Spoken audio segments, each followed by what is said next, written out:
Akka, in the Holy Land. It was in this house, known as the House of Abdullah Pasha, that Shoghi Effendi was born on Sunday, March the 1st, 1897. He was the eldest grandchild of Abdul Baha, born of his eldest daughter, Ziya Khanum, and her husband, Mirza Hadi Shirazi, one of the Afnans, a relative of the Bab. From the earliest days, there developed a deep spiritual bond between the master and the young Shoghi Effendi. The depths of Abdul Baha's feelings are reflected in his own words, in which he clearly states that the name Shoghi, which means the one who longs, was conferred by God upon this grandson. O God, this is a branch sprung from the tree of thy mercy. Through thy grace and bounty, enable him to grow, and through the showers of thy generosity, cause him to be a verdant, flourishing, blossoming, and fruitful branch. Gladden the eyes of his parents, thou who giveth to whomsoever thou willest, and bestow upon him the name Shoghi, so that he may yearn for thy kingdom and soar into the realms of the unseen. Amatul Baha Ruhiyya Khanum has related, Shoghi Effendi was a small, sensitive, intensely active and mischievous child. He was not very strong in his early years, and his mother often had cause to worry over his health. However, he grew up to have an iron constitution, which, coupled with the phenomenal force of his nature and willpower, enabled him in later years to overcome every obstacle in his path. The young child grew up in the protective shade of the master's household. It is told that when Shoghi Effendi was only 5 years old, he was pestering his grandfather to write something for him. Abdul Baha wrote this touching and revealing letter in his own hand. He is God. Oh, my Shoghi, I have no time to talk. Leave me alone. You said write, I have written. What else should be done? Now is not the time for you to read and write. It is the time for jumping about and chanting, Oh my God. Therefore, memorize the prayers of the Blessed Beauty and chant them that I may hear them, because there is no time for anything else. This intense love between the center of the covenant and the future guardian of the cause of God was never more poignantly expressed than when Abdul Baha embarked on his arduous 2-year-long journey to the west. Shoghi Effendi was to remain in Haifa, and although forlorn at Abdul Baha's decision, he obeyed, assured of the wisdom of the master's command. In a letter to his beloved sister Bahia Khanum, written during his travels abroad, Abdul Baha's anxiety over Shoghi Effendi is revealed. Write to me at once about Shoghi Effendi's condition, informing fully and hiding nothing. This is the best way. Kiss the light of the eyes of the company of spiritual souls, Shoghi Effendi. Under Abdul Baha's supervision, Shoghi Effendi attended the best school in Haifa, conducted by the Jesuits. He was very unhappy there. Then, in 1914, arrangements were made for him to enter the Syrian Protestant College, which had a school as well as a university. It was later known as the American College in Beirut. The Guardian entered this college when he finished high school. As a young scholar, one of Shoghi Effendi's deepest interests was geography. This is one of his earliest maps, drawn in 1914. It shows the Roman Empire. All his life, in fact, the Guardian was a prolific maker of maps, which he often used to chart the progress of the cause throughout the world. Vacations were spent at home in Haifa. During these visits, he would be in the presence of his beloved grandfather whenever possible. In January 1918, he wrote to Abdul Baha, I have resumed my studies, directing and concentrating all my efforts on them and doing my utmost to acquire that which will benefit and prepare me to serve the cause in the days to come. The war years of 1914-1918 were times of great anxiety. But in 1918, Shoghi Effendi graduated with a Bachelor of Arts degree from the American University in Beirut, and at the age of 21, returned to Haifa to happier times. Shoghi Effendi spent much time with the pilgrims, not only in the presence of Abdul-Baha, during which he eagerly obtained detailed information from them about the progress of Baha'i activities in various countries. There was the opportunity to meet with believers from the East and some of the early pilgrims from the West. This photograph shows the visit of Mr. Harry Randall and his family from America in 1919. Shoghi Effendi was now able to serve his beloved grandfather as a secretary and as translator of tablets of the Master. Wherever Abdul-Baha went, as often as possible, his beloved grandson went with him, attending an ever-increasing number of official functions or on visits to local dignitaries such as the British military governor of Haifa, General Allenby. During this period, Shoghi Effendi had the opportunity to meet many distinguished Baha'is. In this photograph are Agnes Parsons behind Abdul-Baha, and in the top row from right to left, Dr. John Esselmont and Lotfullah Hakim.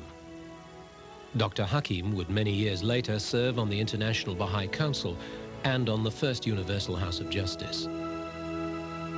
Abdul-Baha was now well served by people acting as his secretaries, and the time had come for Shoghi Effendi to continue his education abroad in order to perfect his English, to better translate the tablets of Abdul-Baha, as well as other sacred writings, into this language.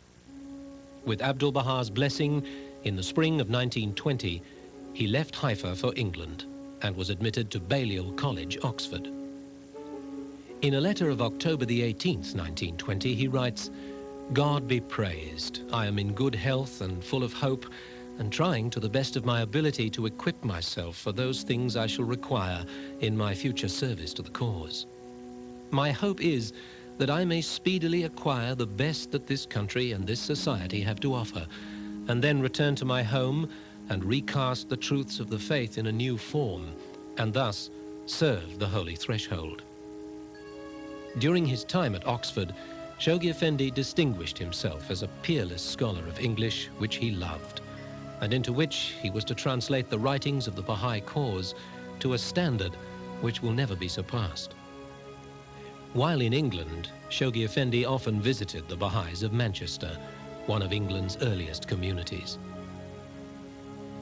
On November the 29th, 1921, at 9:30 in the morning, a telegram reached the office in London of Major Tudor Pole, a distinguished Baha'i.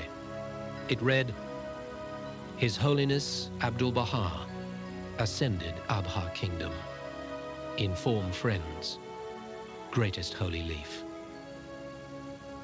Shoghi Effendi was dazed and bewildered by this catastrophic news. In a state of collapse, he was taken to the home of Miss Grand, one of the London believers, and put to bed there for a few days. Accompanied by Lady Blomfield and his sister, Shoghi Effendi sailed from England on December the 16th, arriving in Haifa on December the 29th, still shocked and grief-stricken.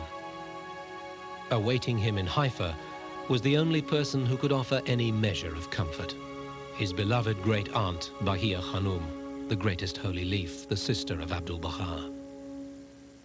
After 3 days, the will and testament of Abdul-Baha was read to Shoghi Effendi, and he was to receive another profound shock. The Master's will appointed him as the guardian of the cause of God. Behold, he is the blessed and sacred bough that has branched out from the twin holy trees. Well is it with him that seeketh the shelter of his shade, that shadoweth all mankind. This passage from the will and testament of Abdul-Baha was written when Abdul-Baha's life was under threat from the Turks who then occupied Palestine. At the time, Shoghi Effendi was about 3 years old. To the believers, Abdul-Baha addressed these words, "O ye the faithful loved ones of Abdul-Baha, it is incumbent upon you to take the greatest care of Shoghi Effendi, that no dust of despondency may stain his radiant nature, that day by day he may wax greater in happiness, in joy, and spirituality, and may grow to become even as a fruitful tree." In a little over 2 months after he became guardian, he began to lay his foundations for the erection of the administrative order of the faith as set forth in the will of Abdu'l-Baha. These first few months of Shoghi Effendi's ministry must have been almost overwhelming for this young man, only 24 years old. Aware of the responsibility that rested on his shoulders, and now assailed by the treacherous acts of the half-brother of Abdu'l-Baha, Muhammad Ali, and his family, who sought to challenge the will and testament of the master, Shoghi Effendi left Haifa for Europe on April the 5th, 1922, leaving the affairs of the cause in the hands of the Greatest Holy Leaf and a chosen assembly of Baha'is in consultation with the family of Abdu'l-Baha. The Greatest Holy Leaf wrote to the friends, "The guardian of the cause of God, under the weight of sorrows and boundless grief, has been forced to leave here for a while in order to rest and recuperate, and then to return to the Holy Land to render his services and discharge his responsibilities." In Europe, he sought medical advice and the necessary quiet in which to meditate upon the vast task ahead of him. Much of the time was spent in the Swiss Alps. Here, living in a simple, frugal manner, the young guardian walked in the mountains and gradually gained strength for the great work that lay ahead. During his life, he often returned to his beloved Alps to find peace and shelter.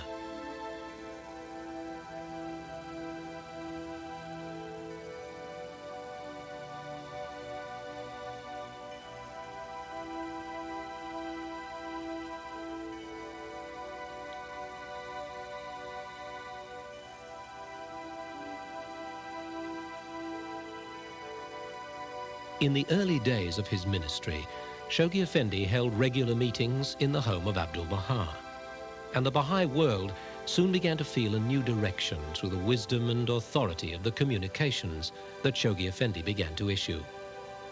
Of that period, Ruhiyya Khanum has said, "We beheld a young man of only 24 standing at the helm of the cause, and some of the friends felt impelled to advise him about what it would be wise for him to do next.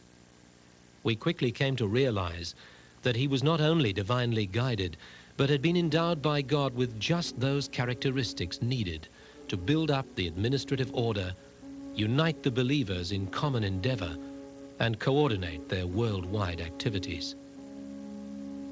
With the reading of the will and the establishment of the guardianship, there came quite naturally and organically a new phase in the development of the faith. The guardian began to unfold the vision of Baha'u'llah's world commonwealth to the Baha'is of the East and the West. A born administrator, Shoghi Effendi set about organizing the affairs of the faith in a highly systematic manner. Shoghi Effendi's statesman-like perspective on global affairs was not only gleaned from a careful study of history and events in newspapers and journals, but also, during his ministry, he undertook several extensive journeys through Europe, Africa, and Asia, thus experiencing at first hand the pressures of the time. To summarize the achievements of the beloved guardian is an almost insurmountable task. In a lifetime of dedication, he served the cause of Baha'u'llah and the believers throughout the world. Throughout the 37 years of his guardianship, Shoghi Effendi maintained a continual correspondence with hundreds of individual believers and with the elected institutions of the faith. Apart from his incomparable translations of many of the writings of Baha'u'llah, he wrote successive letters to the Baha'i world, illuminating the meaning and scope of the faith. His book, God Passes By, written at a time when he was bowed down by a multitude of problems, is an authentic history of the development of the faith. Shoghi Effendi appointed at successive stages 27 hands of the cause, outstanding believers who would act as the stewards of the cause, diffuse the divine fragrances and edify the souls of men, promote learning, and endeavor to improve the character of all men. Some of these steadfast souls are still serving the cause today, inspiring and encouraging the Baha'i friends throughout the world.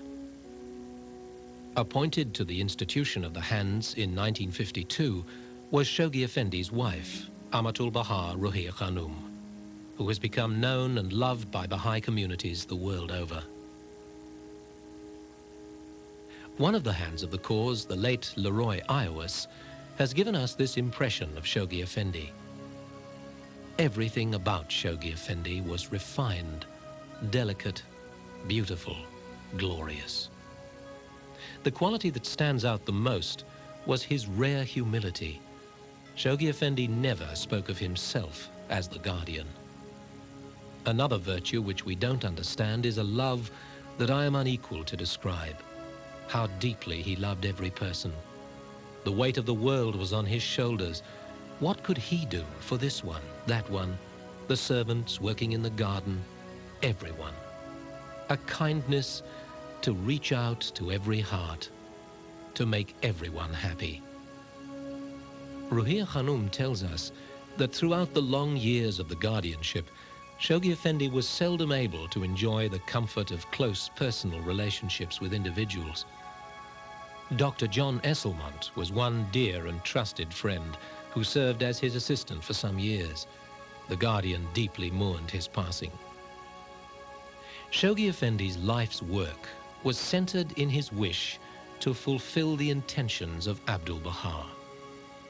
In no area was this more evident than in the development of the buildings and properties at the World Center at Haifa and at Baji. It was in 1929 that Shoghi Effendi won the first in a long series of court cases which regained the possession of the mansion of Baha'u'llah at Baji from the family of the treacherous Muhammad Ali. During their stay there, they had built unsightly additions to the building. Shoghi Effendi immediately began restoring the mansion to its original condition, and for the next 25 years, he patiently supervised every phase of the beautification of the shrine of Baha'u'llah and its surrounds, leaving for future generations of Baha'is and the public at large a priceless heritage.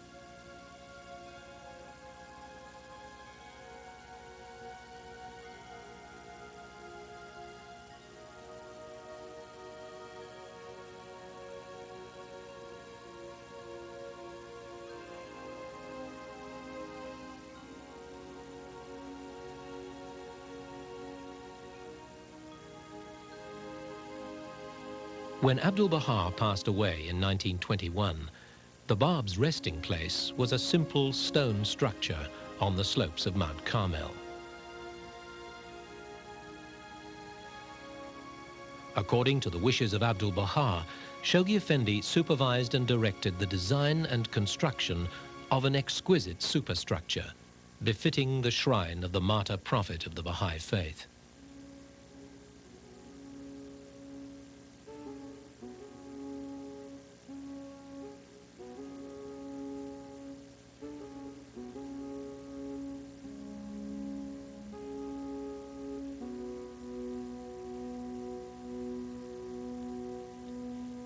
In addition, the Guardian laid long-term plans for an elegant arc of land on Mount Carmel, incorporating buildings for the propagation as well as the administrative and legislative functions of the faith.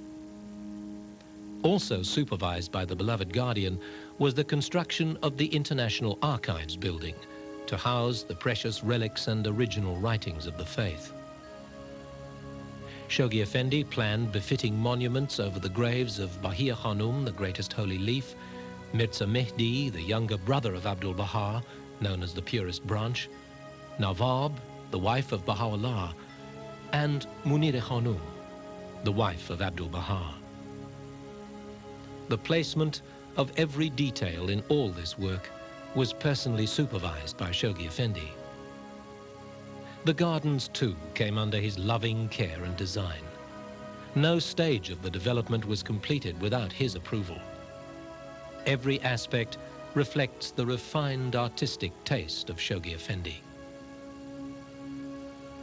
In 1953, after many years of patiently nurturing the institutions of the faith, Shoghi Effendi unfolded to the Baha'i world a great global plan for the expansion and consolidation of the Baha'i faith.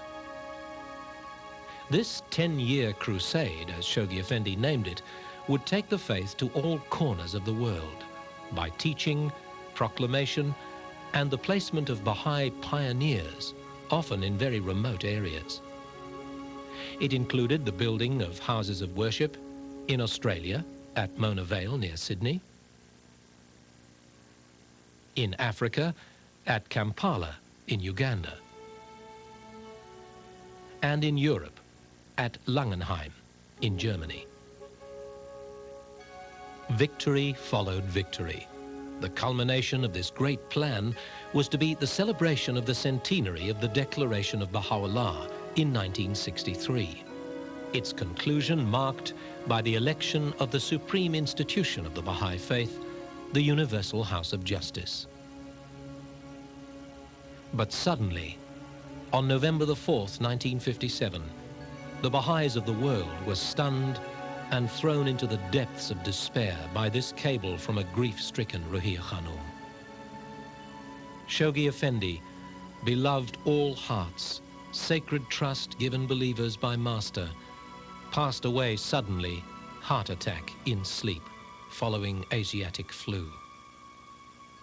Urge believers remain steadfast, cling institution hands, lovingly reared, recently reinforced, emphasized by beloved guardian.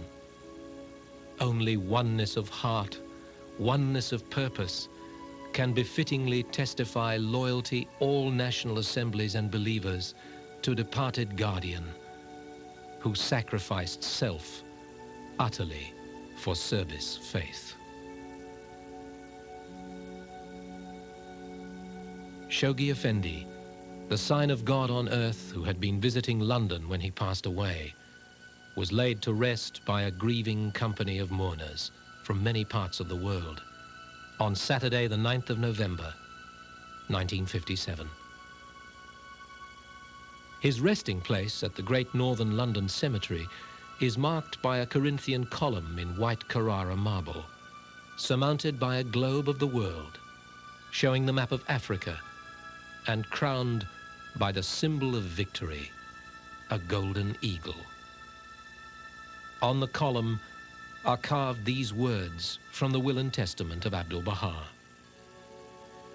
Behold, he is the blessed and sacred bough that has branched out from the twin holy trees. Well is it with him who hath sought the shelter of his shade that shadoweth all mankind.